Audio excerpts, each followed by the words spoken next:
Olá, bem-vindas e bem-vindos. Bom dia a todos. Eu sou Denise Barbosa e estamos aqui apresentando mais um episódio do McKinsey Talks. Aqui nós vamos compartilhar ao vivo perspectivas, fatos e análises relevantes para as nossas empresas nesse momento tão complexo. Sabemos que nesse momento há muitas pessoas em quarentena, trabalhando a partir de casa por causa da pandemia do novo coronavírus. O home office já é realidade há algum tempo para muitos trabalhadores do mundo, especialmente na área de tecnologia. Porém, a Covid-19 tem levado esse modelo ao limite, introduzindo o conceito de working from home. Esse novo modelo de trabalho remoto em escala apresenta diversos desafios e preocupações, como, por exemplo, como capacitar as pessoas e garantir a produtividade em escala, como minimizar o impacto financeiro do distanciamento físico, além de outros temas relevantes que a gente vai conversar aqui hoje. Para conversar com a gente sobre esse tema, nós temos aqui o Irã Dias, que é sócio sênior e um dos líderes da prática de digital da McKinsey na América Latina, o André Nascimento, que é sócio e um dos líderes da prática Price Agility da firma na região, e o nosso convidado especial é Fernando Varela, que é vice-presidente de digital da Raia Drogasil. Sejam todos bem-vindos. Vale lembrar também, Fernando, bem-vindo aqui à casa, que as outras pessoas são mais de casa, mas seja muito bem-vindo aqui também. Vale lembrar também que perguntas podem ser feitas durante toda a sessão diretamente para o host, indicado aqui como Q&A. Não mandem para o meu nome, tá, gente? Mandem para o Q&A. E, por favor, contribuam, a participação de vocês é fundamental. Bora começar? Irã, eu vou começar com você. Bom dia. Porque essa é uma crise sem precedente do ponto de vista do trabalho e da tecnologia, e como as empresas estão lidando com esse desafio. Bom dia, Denise, bom dia a todos. É um prazer estar aqui com vocês nessa manhã. Acho que, primeiramente, antes da gente elaborar um pouco mais, acho que é importante ressaltar que, primeiro de tudo, essa é uma crise humanitária, né? Essa é uma crise que está colocando em estresse todo o nosso sistema de saúde, e estão trabalhando duro para conseguir estabilizar, e eu acho que vai demorar ainda algum tempo até que todo o sistema de saúde consigam voltar ao que eventualmente podemos considerar normal, né? Então, acho que endereçar essa questão humanitária, acho que é a prioridade número um, isso só para ter como contexto. Obviamente, para as empresas, como você comentou, eu acho que acho que não temos precedentes a velocidade da adoção de tecnologias e desse trabalho remoto que a gente tem visto. E isso, obviamente, coloca desafios tremendos para as empresas se adaptarem, e, eventualmente, também a gente vai discutir aqui algumas oportunidades, né? Acho que, quando a gente olha para alguns países, seja China, Itália, alguns outros que já estão no processo mais avançado dentro dessa crise, né, de lidar com a crise, a gente consegue ver que essa crise talvez as empresas passam por três momentos, né? Acho que tem um momento zero, que é basicamente garantir que a empresa está operacional, garantir que ela consegue funcionar. É nesse momento onde tem um reforço e um ajuste da comunicação, é um momento onde a empresa coloca as pessoas para trabalhar de casa, e, obviamente, que o foco é justamente esse, é um foco nas pessoas, né? E talvez esse é o momento que a gente vê nas primeiras semanas, quando a gente entrou na crise.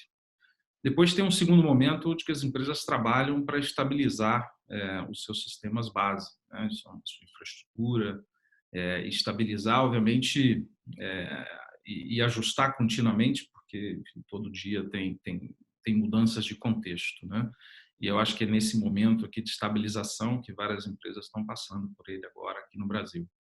Depois tem um terceiro momento que a gente vê quando olha algumas empresas e alguns outros mercados que estão mais à frente, é quando já atinge um grau de estabilização razoável e as empresas começam a trabalhar na criação das bases para o que é essa nova normal que está sendo construída nesse momento, né? Acho que é uma nova normal com relação a demandas e hábitos de cliente, é uma nova normal no sentido de ambiente competitivo, uma nova normal do modelo de trabalho das empresas, do modelo operacional das empresas, né? E é justamente, talvez, aqui as empresas que conseguem estabilizar e chegar rapidamente nessa terceira fase, pode eventualmente que sair com elementos aqui competitivos, de vantagem competitiva diferente, né? Acho que, de fato, é bastante acelerado, as empresas estão passando por um processo de adoção de tecnologia tremendo, mas a gente espera que rapidamente elas consigam estabilizar e começar a olhar e criar essas bases para o futuro. Ah, sem dúvida. Fernando, obrigada mais uma vez, viu, pela sua participação com a gente aqui hoje. E na Raia Drogasil, qual que é o impacto da pandemia até agora? Quais ações que vocês têm tomado para garantir as operações e a disponibilidade da tecnologia para os colaboradores? A todos, primeiro eu queria agradecer a McKinsey pela oportunidade da conversa. Espero que a gente possa deixar aqui uma mensagem positiva em meio a um cenário tão caótico, tão complexo, né? Mas, enfim, antes de mais nada, nós somos agentes de saúde, né? A nossa propósito da companhia é cuidar de perto da saúde e bem-estar das pessoas em todos os momentos da vida. E é crença de gente que cuida de gente. Então, e acho que isso nunca foi tão verdade em toda a nossa história, né? Seja na hora em que nós estamos aplicando as vacinas, seja na hora que a gente está preocupado com o abastecimento de mercadoria para poder ter o medicamento na hora certa para o cliente, seja na busca de não aumentarmos o medicamento na virada de preço, enfim. E que eu posso dizer que a gente está assim, nós estamos todos focados, estamos todos dedicados nos melhores e maiores esforços para o atendimento de nossos clientes e o cuidado das pessoas, sejam clientes ou os próprios funcionários, né? Esse é todo o foco no momento. Falando um pouquinho da operação, a Raia Drogasil tem mais de 2.100 lojas por todo o Brasil, 11 centros de distribuição, com cerca de 40 mil funcionários, e a gente hoje tem atendendo cerca de 800 mil clientes por dia. Então, um pouquinho da história dos números.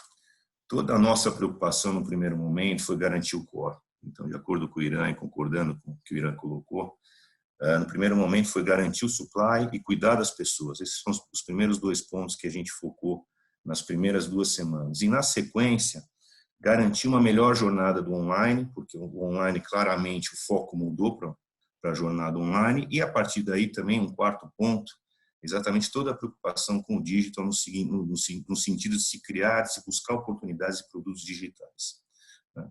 Praticamente em uma semana, em 7 dias, a gente conseguiu colocar todo o escritório, 90% do escritório de forma remota, operando de forma remota, cerca de 1.300 pessoas. Então, foi uma operação realmente de guerra. A gente ainda está trabalhando na tentativa de se colocar o call center de forma remota. CDs e lojas, obviamente, por definição, já trabalham remotamente. Então, isso também a gente tinha uma certa experiência nesse sentido, né?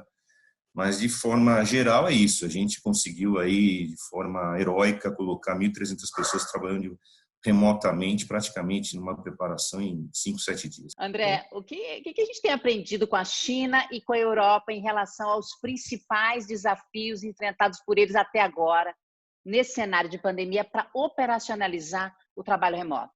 Em primeiro lugar, bom dia. Bom dia a todos que estão participando.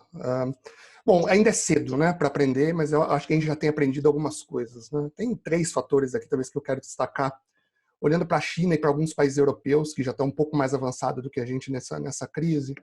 O primeiro, com relação ao trabalho remoto, é alta demanda por ferramentas de colaboração, né? Treinamentos para as pessoas e por buscar processos, né? Como eu uso ferramentas e como eu trabalho de casa, né? Um exemplo aqui é aumento no uso de ferramentas, né? Se a gente olha aqui como as empresas, né, donas dessas ferramentas têm se valorizado, né, e têm tido aí um boom enorme, né, na utilização desse tipo de ferramenta de videoconferência e de colaboração remota, né? Agora, só usar ferramenta não resolve o problema, né? O que a gente tem visto aqui é que as empresas estão buscando capacitar também os empregados, né, para que eles tirem o máximo de proveito dessas ferramentas, né? Não só de videoconferência, mas de um vasto número disponível de ferramentas de produtividade, né? Por último, também há claramente uma preocupação de estabelecer processos mínimos, né, para governar a interação entre os funcionários, já que o trabalho remoto sempre existiu, né? Como você bem falou no começo, o que essa crise nos traz é um passo além, né? É o trabalho remoto sem uma base fixa, né? Todo mundo trabalhando de casa, né? O segundo ponto é o aumento do que a gente observa, é o aumento do estresse da infraestrutura com o trabalho remoto, né? Da infraestrutura de tecnologia, né? E o terceiro, esse ponto é bem importante, são as ameaças de cybersecurity, né? o pessoal não dorme, né, no ponto, e tem sempre alguém tentando olhar ali ou aproveitar esses momentos, mesmo momentos delicados como esse, para se sair bem, né? Então, o que a gente tem observado que ao menos 10% das organizações na Itália, elas foram atingidas já por uma campanha de phishing com o tema de coronavírus, né? Isso é bem preocupante.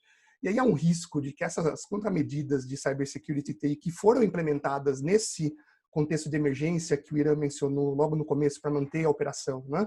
Para você conseguir colocar todo mundo trabalhando em casa, visando garantir disponibilidade, né? Como, por exemplo, acesso massivo a VPN, né? Aplicativo não homologado, você colocar as pessoas para trabalhar em casa, eles também abriram aí brechas, né? Então é importante que as empresas agora comecem a revisar, né, as suas políticas e garantir que tem ali uma política, né, políticas de segurança, né, em place para enfrentar esse momento. Fernando, e na Raia Drogasil já tinha alguma cultura de trabalho remoto em alguma área? Como é que vocês estavam preparados para o trabalho remoto antes do Covid-19? E como é que vocês estão fazendo? O que vocês estão fazendo nesse momento em relação a esse tipo de trabalho, né, o caminho que vocês percorreram? Fala um pouquinho da experiência para a gente.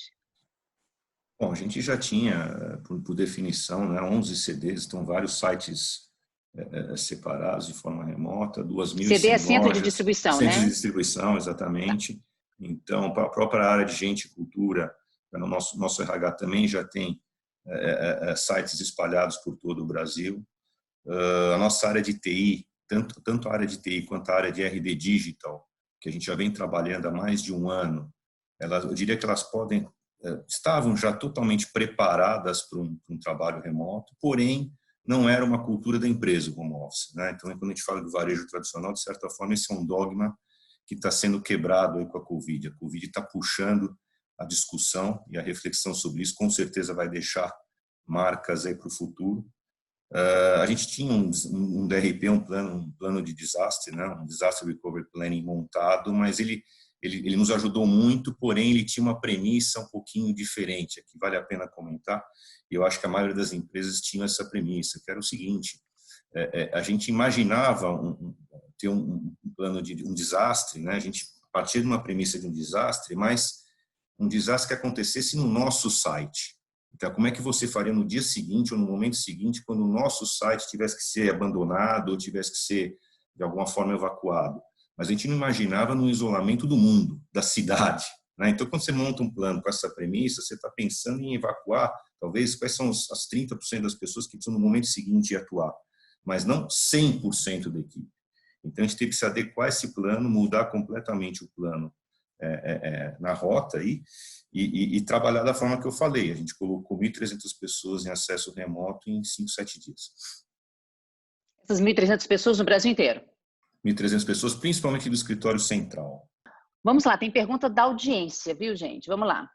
Essa pergunta é para o André. Como é preparar os líderes para fazer essa gestão das equipes remotas de uma forma tão massiva como tivemos que fazer? Uma pergunta super importante. Acho que o principal fator, e é uma coisa que a gente tem trabalhado nas empresas já há bastante tempo, é a questão é uma palavra que nunca esteve tão na moda quanto agora, que é empoderamento, né?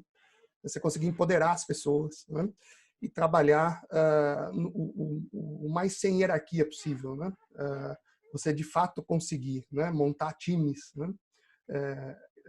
Como líder, né? Montar times que consigam operar com o seu direcionamento, né? Um direcionamento claro, né? Direto, com regras claras, né? Com constraints claras, né? Atuar ali dentro de um fence, né? Que a gente chama, né? Dentro de guardrails, mas que consigam executar de uma forma um pouco mais standalone, né? Sem ali o que a gente chama de comando-controle, né? Ter um líder o tempo inteiro perguntando se a coisa está pronta ou não, né? Acho que quanto mais, né, o líder, né, ele é necessário para o time, né, no dia a dia, para que o time funcione, mais o time sofre no momento quanto esse, né? Mais as pessoas sofrem no momento quanto esse, está distante do líder, né? E aí talvez aqui emendando, né, aqui o raciocínio, talvez o que a gente esteja mais, as empresas que nós estamos percebendo agora que tem mais facilidade, talvez menos dificuldade em operar nesse modelo remoto, são as empresas que já estavam investindo, né, em transformar esses líderes, né? E aqui tem uma questão de né, não só de treinamento, mas também de mudança de cultura mesmo, né, de mindset, de modelo operacional, né, tem muito de como o modelo da empresa funciona, de modelo de trabalho, né? As empresas que já estavam fazendo isso, que já vinham fazendo essa transformação, hoje estão sofrendo menos para operar nesse modelo mais remoto, né? Voltando às dimensões mencionadas pelo Irã, como é que tem sido para vocês aí na Raia Drogasil esse tema de estruturar os times de forma remota? Como é que vocês estão conseguindo garantir empoderamento, clareza nos papéis e responsabilidade e dar direção clara aos times, ao mesmo tempo gerando um senso de compromisso entre eles, mesmo estando distantes? Cada dia tem sido um dia, viu? Cada dia, na verdade, tem sido um mês para nós, né? Então, a gente está aprendendo o melhor estilo MVP, mas eu acho que eu concordo com o André, o fato da gente estar passando exatamente por um processo de transformação digital, essa cultura digital, essa cultura de agile, ela nos ajudou muito em todo esse processo, está nos ajudando muito em todo esse processo, seja através de procedimentos, quando a gente fala de uma daily no começo do dia, uma daily no final do dia, seja principalmente no uso de ferramentas. Então, e aí uma coincidência feliz, um mês antes de todo o início aí do cenário, a gente implantou o Workplace. O Workplace é uma ferramenta de comunicação espetacular dentro da companhia, seja através de você poder fazer uma live, seja pelo fato de você fazer um post para as lojas ou mesmo para outra área dentro da empresa, na criação de grupos de comunicação. Então, isso nos ajudou muito.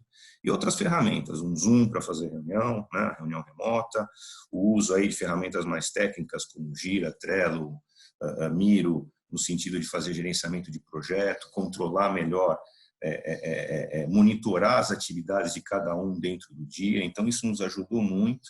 Mas, de forma geral, o que eu tenho percebido é que, Denise, o que a gente percebe é que o pessoal está muito comprometido, o pessoal está muito sensível ao momento. Eu ouso dizer que a nossa produtividade aumentou e a gente pergunta, mas por que será, né? Eu acho que tem muito a ver com foco. Acho que quando você também fisicamente está no escritório, todo esse contato físico acaba tirando, às vezes, o foco de algumas atividades específicas. Então, eu percebo que claramente a gente aumentou a produtividade em certas áreas, assim, claramente. Quando eu falo de desenvolvimento de sistemas, é uma coisa realmente incrível. Então, seria isso. Obrigada, Fernando. André, quais são os principais desafios de estrutura, pessoas e cultura, e quais as principais mudanças necessárias para garantir eficiência e dinamismo nesse contexto atual? Bom, acho que esses desafios já são relevantes sem precisar desse elemento de isolamento que a gente já está vivendo, né? Agora, obviamente, eles são reforçados nesse cenário, né? Talvez aqui o que eu possa destacar, acho que o Irã já falou algum deles, mas tem aqui falta de clareza nos papéis, né? Responsabilidades, acho que fica, né? Qualquer falta de clareza em papéis e responsabilidades, direito de decisão, né? Objetivos, né? Ou direção clara, né? Naturalmente, nesse ambiente remoto, ele fica mais amplificado, né?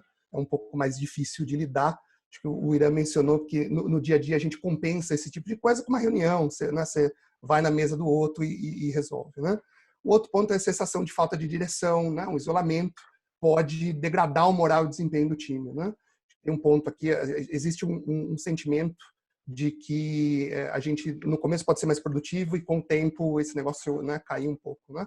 É mais difícil navegar nas estruturas organizacionais, né? Tem um desafio maior para criar identidade nos times, menos oportunidade de interação. Então, acho que esses desafios que a gente tem nas empresas, né, no dia a dia, obviamente, no ambiente remoto é um pouco mais amplificado.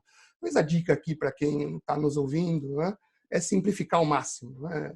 Dinamismo e alinhamento aqui são os imperativos para passar por esse momento, né? Mas aqui eu destacaria duas grandes dicas, né? Primeiro é dividir os grandes grupos que estão trabalhando em grupos menores, né? Então, grupos de 5, 7 pessoas, 9 pessoas no máximo, organizadas aí com objetivos, resultados concretos, né? Pensem nos objetivos de curto, médio prazo que a sua empresa tem agora para lidar com o problema, né? E trabalha ali com grupos multidisciplinares, né? São aqueles grupos que você pega pessoas de várias áreas da empresa, né? coloca para resolver um problema, coloca eles para trabalhar junto, focados, né? Aproveita esse momento de foco que o Varela mencionou, faz todo sentido, coloca o pessoal para trabalhar junto, né? Segundo né, instila uma cultura, né, cria uma cultura de cuidado, né, e acolhedora. Se você como líder investe tempo, né, cuidando das pessoas, liga para as pessoas, marca vídeo, né, investe mesmo tempo, né, e mesmo para cliente parceria, né. Um exemplo, a gente viu um banco grande da China que pediu para todos os gerentes entrar em contato, né, com seus clientes ali, pequenos negócios, por vídeo para entender como que eles estavam, oferecer ajuda, né, não só para vender produto, mas para entender mesmo o momento que eles estavam.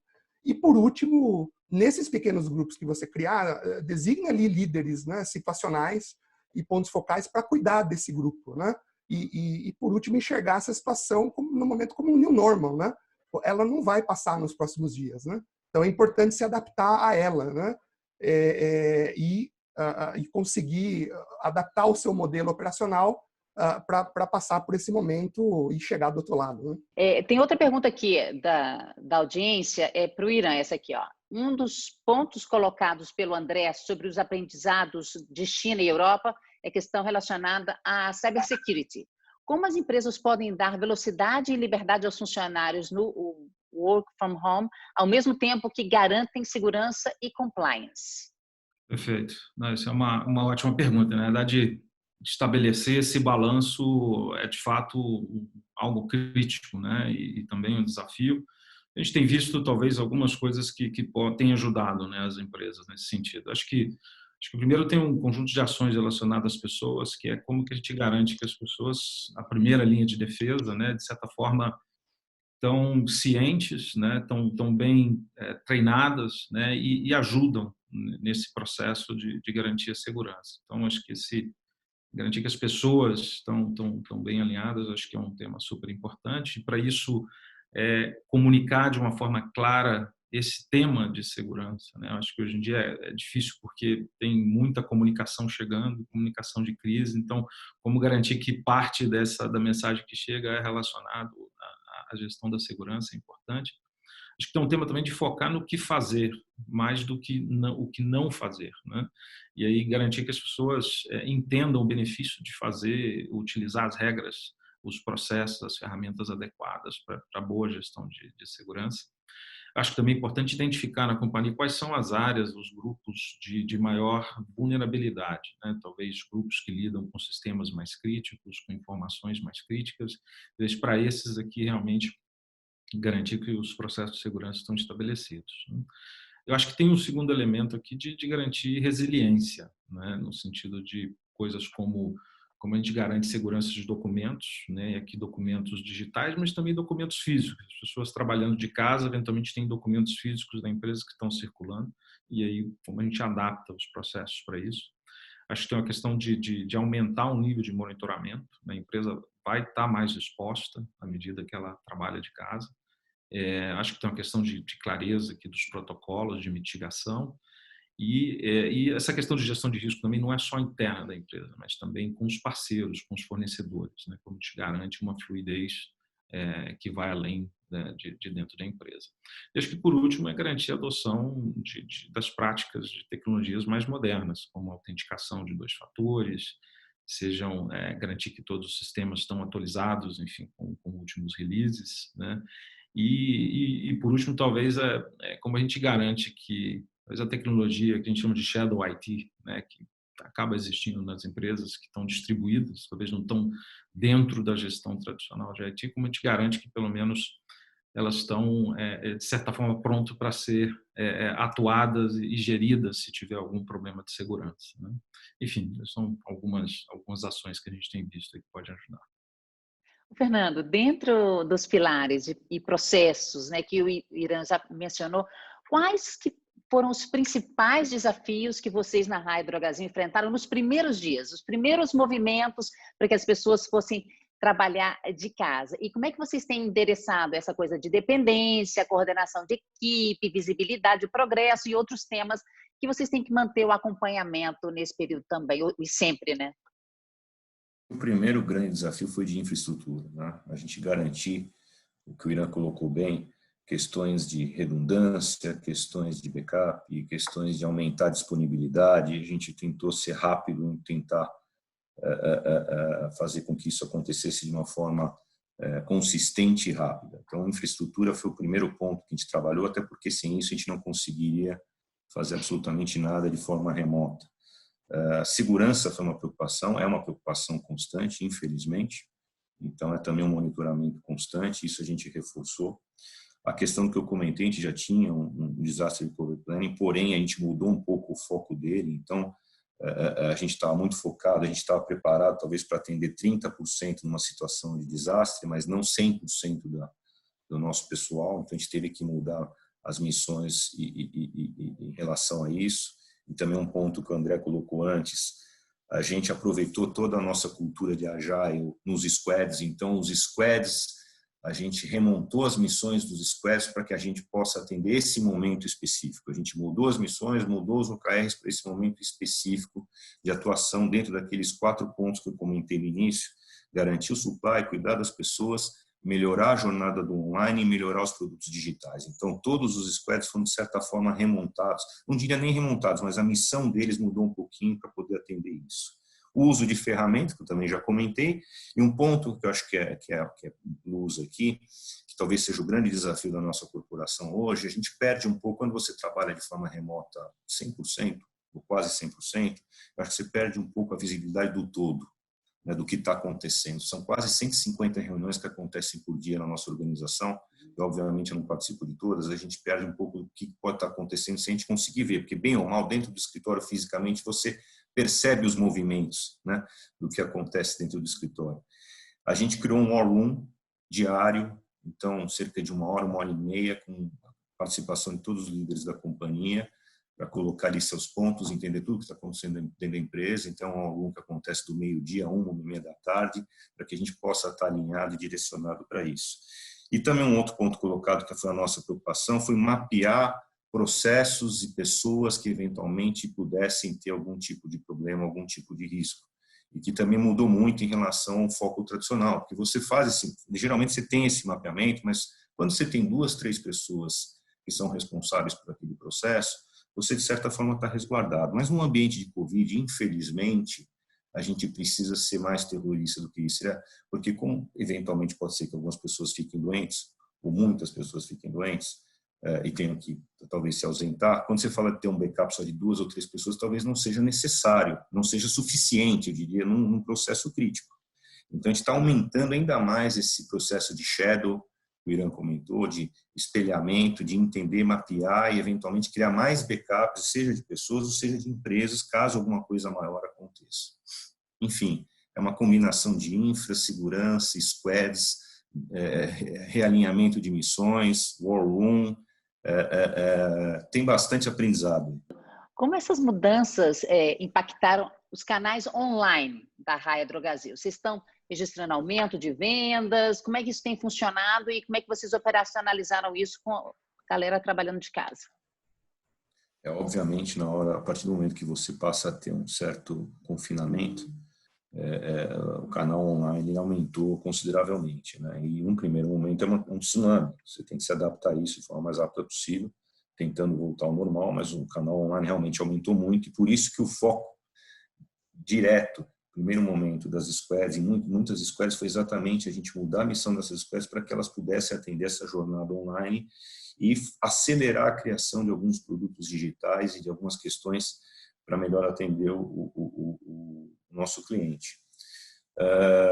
Conforme eu comentei, a gente manteve aí um War Room para tratar todas essas questões de alinhamento das equipes, inclusive do online, principalmente do online. A gente volta agora com a rotina. Essa semana, se diria que é a 4ª semana, a gente começa a tentar manter a mesma agenda de reuniões. Então, para nossa rotina diária, acho que é um ponto importante. E os grupos de workplace foram fundamentais. E eles se cruzam muito com esse conceito de squads e de agilidade, né? Grupos pequenos, grupos ágeis, com sprints rápidos, com missões rápidas para aquele momento. Eu acho que eles também, essa questão dos grupos, a montagem desses grupos na ferramenta de workplace foi fundamental para o nosso desempenho até então. Adriano, nosso tempo está acabando, mas eu queria fazer mais uma perguntinha para você. quais as lições para o futuro? O que a gente leva daqui para frente? Perfeito. Enfim, eu acho que se der para tirar alguma coisa boa dessa crise toda, talvez vários dos aprendizados que a gente falou de trabalho remoto, acho que talvez isso seja um deles, né? De fato, a gente está vendo novas normais sendo definidas dia a dia, à medida que a gente avança, né? Eu acho que olhando para frente, talvez duas coisas aqui são lições interessantes. Uma a gente falou bastante, que é qual a importância de ter modelos de trabalhos modernos, modelos de trabalhos que permitam flexibilidade, que permitam agilidade, né? Eu acho que aqui as empresas que têm esses modelos de trabalho moderno, talvez sofreram menos com essas mudanças e, eventualmente, algumas até, como a gente escuta, ganharam produtividade, ficaram ainda melhor com foco, né, em priorização. Eu acho que isso, talvez, aqui é uma lição que fica para o futuro, é garantir que a gente tem um modelo de trabalho cada vez mais moderno. E a outra, acho que a questão de trabalho de casa tinha vários paradigmas, né, que muitas vezes impediam uma adoção mais ampla. Eu acho que agora a gente está sendo forçado, de fato, a adotar e aprender, né, rapidamente. E talvez aqui no futuro a gente vai ter uma mescla maior entre trabalho físico e trabalho de casa. O trabalho de casa aproveitando também as dimensões que ele pode ser útil, como garantir mais eficiência no tempo de deslocamento, em mobilidade, garantir muitas vezes que que as empresas consigam e ter acesso a pool de talentos que talvez são remotos. Então, trabalho remoto te ajuda a acessar pool de talentos que antes fisicamente era difícil. Enfim, eu acho que aqui talvez essas duas dimensões aqui que nos ajudam e são lições para a gente levar para frente. Isso aí, concordo com você. Olha, gente, muito obrigada pela participação aqui hoje. Irã, André, Fernando, obrigado por nos trazer essa perspectiva sobre como as empresas e as suas equipes podem seguir funcionando de forma eficiente nessa quarentena, né, que todos nós estamos vivendo. Eu gostaria de agradecer a você de casa que nos acompanhou nesses últimos 45 minutos aqui. Amanhã, programação de amanhã, vamos ouvir sobre como empresas industriais estão aumentando sua resiliência à crise. Vamos ouvir aqui o Wilan Gurlitt, que é sócio sênior da McKinsey em São Paulo. Ele vai conversar com o Alexandre Lira, que é CEO da Valurec na América do Sul, e Fabrício Vieira, Chief Transformation Office na Valurec também. Para você conhecer a nossa agenda completa aqui do McKinsey Talks, vai em www.mckinseytalks.com. Lá vocês podem assistir aos episódios anteriores e amanhã vai estar esse episódio de hoje também. E você também encontra nossas versões em áudio disponíveis no Spotify. Bom dia, gente. Muito obrigada. Amanhã tem mais. Espero vocês 8h30 aqui no McKinsey Talks. Um beijo. Até amanhã.